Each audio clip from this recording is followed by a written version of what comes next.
حکومت کی امور کشمیر سے کشمیری عوام سے سنجیدگی کا عالم یہ ہے کہ شہریار آفریدی جیسے انمول رتن کے بعد علی امین گنڈاپور صاحب کو امور کشمیر کا وزیر بھی لگایا گیا ہے۔ یہ وہی حضرت ہیں جو قوم کے مسائل کا حل 9 دانے چینی کم کھانے سے بتا چکے، جنہوں نے کہا تھا کہ اگر ٹماٹر مہنگا ہے تو کیا ہوا، آپ سے لوٹ مار کرنے والے بھی آپ کے ہی بھائی ہیں، اور بہت ساری نیکیاں ان کے نامہ اعمال میں۔ ان کو بھارت کیوں سنجیدہ لے گا؟ میں یہاں ان کے ملک میں بیٹھ کر کے ان کے ساتھ کھیل کود کر رہا ہوں۔ مطلب آپ کیا سمجھتی ہیں، عمران خان صاحب کی پرائرٹیز کا تھوڑا سا معاملہ ہے یا یہ مجبوری کا سودا ہے جو اسد عمر، علی زیدی، فیصل واڈا، شہریار آفریدی، شیخ رشید، فواد چودھری اور پھر اب علی امین گنڈاپور؟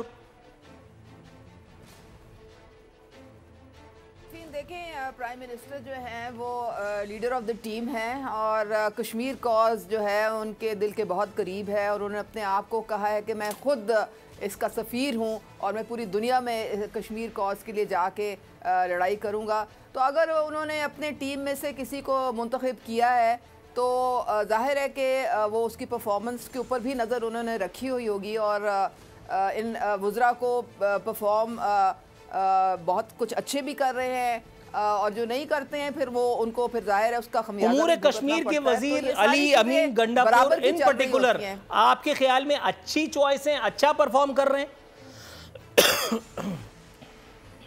دیکھیں، پرائم منسٹر کو ان پہ اعتماد ہے، تبھی ان کو یہ نہیں، پرائم منسٹر کو تو ان تمام لوگوں پہ بھی اعتماد تھا جو ہم سے کروڑوں اربوں روپے لے گئے۔ ندیم بابر پہ اعتماد کے ساتھ لائے تھے، یعنی جہانگیر ترین کو بھی بڑی آرزوؤں سے، بلکہ جہانگیر ترین عمران خان کو بڑی امیدوں آرزوؤں سے لے کے آئے تھے، اس کے بعد عمران خان انہیں چھوڑ کے آ گئے کیونکہ کام پورا ہو گیا تھا۔ میڈم کیا کہیں گی؟ دیکھیں، وہ اپنا کام اس طرح سے کر رہے ہیں کہ جتنے اس میں جو کشمیر کی جو منسٹری ہے یہ کام کرتی ہے فورن آفس کے ساتھ مل کے، یعنی سنجیدہ شخصیت کی متقاضی ہے یہ منسٹری، ان کو ہم ساروں کو لائن آف کنٹرول یعنی یہ منسٹری انتہائی سینسٹیو معاملات کو ڈیل کرتی ہے، تو یہاں پہ کوئی بہت ہی سنجیدہ اور معاملہ فہم شخصیت جو ہے ہونی چاہیے تھی، ایسے ہی ہے؟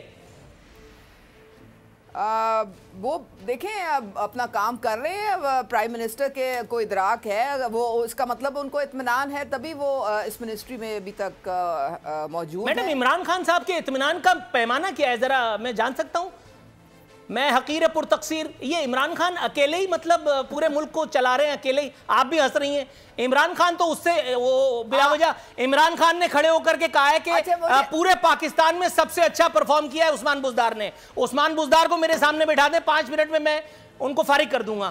مطلب آپ چھوڑ دیجئے یار، مطلب عمران خان کی بات آپ نہ کریں، آپ مجھ سے مطلب سمیع اللہ سے کلیم اللہ نہ کریں۔ میڈم آپ خود بھی ہنس رہی ہیں، آپ کو پتا ہے کہ یہ کھڈا میں نے کھود دیا ہے، اب اس کے اندر جانا ہے، شان سے چلی جائیے، کیوں بلا وجہ آپ؟ دیکھیں، یہ ہماری حکومت ہی کی کاوش ہے کہ مودی کا جو رتبہ جو اور آر ایس ایس مینٹیلٹی ہے وہ پوری دنیا کے سامنے جو ہے کھل کے سامنے آ گئی۔ ان کے اپنے ملک میں جو ایک سیکولر انہوں نے خول چڑھایا، میڈم آپ کی اطلاع کے لیے عرض ہے کہ مودی کی کالی کرتوتیں، مودی کی مشہوری سانے گجرات سے ہے۔ میڈم تھوڑا سا ویٹ کیجئے تو میں آپ کو بھی ذرا بتا دوں نا کہ میں سانے کشمیر، آپ سکھ کمیونٹی کو دیکھ لیں، وہ ہمارے ساتھ کھڑے میں۔ نہیں، یہ آپ نے بڑا اچھا کیا سکھ کمیونٹی کو، آپ کے لیے، آپ کے پاس، آپ کے دل میں ہر کمیونٹی کے لیے درد ہے ماں سوائے پاکستانیوں کے لیے۔ آپ افغان بھائیوں کی مدد کے لیے جو ہے وہ تڑپے چلے جاتے ہیں، پچھلی مرتبہ ان کو افغان بھائی کہہ کر کے گندم ایکسپورٹ کر دی، اور اس کے بعد آج ہم لوگ گندم کے لیے بھیک مانگ رہے ہیں، امپورٹ کر رہے ہیں۔ ابھی بھی آپ نے جو کرتارپور بنایا ہے، یہ کرتارپور ہمارے گلے پڑ گیا، وہاں خواجہ معین الدین چشتی اجمیری رحمۃ اللہ علیہ کی درگاہ پہ جانے کے لیے پاکستانیوں کو ویزے نہیں مل رہے۔ کیا بات کر رہی ہیں آپ؟ افغانستان میں پیس جو ہے وہ بہت ضروری ہے، اور آپ، میں نے افغانستان کا سوال نہیں پوچھا ہے، سوال پورا سنیے میڈم، میں نے افغانستان کا سوال نہیں پوچھا۔ دوسری طرف نہیں کر سکتے ہیں، جہاں جہاں ہیومینیٹیرین کرائسس ہوگا وہاں پہ کرتارپور کی کامیابی آپ مجھے گنوا رہی ہیں، وہاں سے پاکستانی مسلمانوں کو ویزا نہیں دیا جاتا اجمیر شریف کی درگاہ پہ جانے کے لیے، تو کیا جھک مارا آپ نے کرتارپور بنا کے؟ نہیں تو یہ ان کے منہ پہ تھپڑ ہے یہ تو ہماری بہت یہ ان کے منہ پر تھپڑ ہے اور کسی اور طرف یہ لات بھی ہے. آپ کو سمجھ میں بعد میں آئے گا. تھوڑا ویٹ کیجئے میڈم, میں آتا ہوں آپ کی طرف. تھوڑا سا ویٹ کیجئے میڈم. میڈم تھوڑا سا ویٹ کیجئے. میڈم تھوڑا سا, کمزور دشمن پر احسان کرنا انتہائی درجے کی حماقت ہے. میڈم ایک تاریخی جملہ سن لیجئے, ایک تاریخی جملہ سن لیجئے, عمران خان صاحب کو ٹیکسٹ کر دیجئے گا. یہ کلپ بھی آگے تک جائے گا لیکن میں آپ کو سنا رہا ہوں آپ کے کندھے پہ رکھ کے وہاں تک. کمزور دشمن پر احسان کرنا انتہائی درجے کی حماقت ہے, اور یہ حماقت کرنے والا سٹیٹسمین بہرحال نہیں ہو سکتا.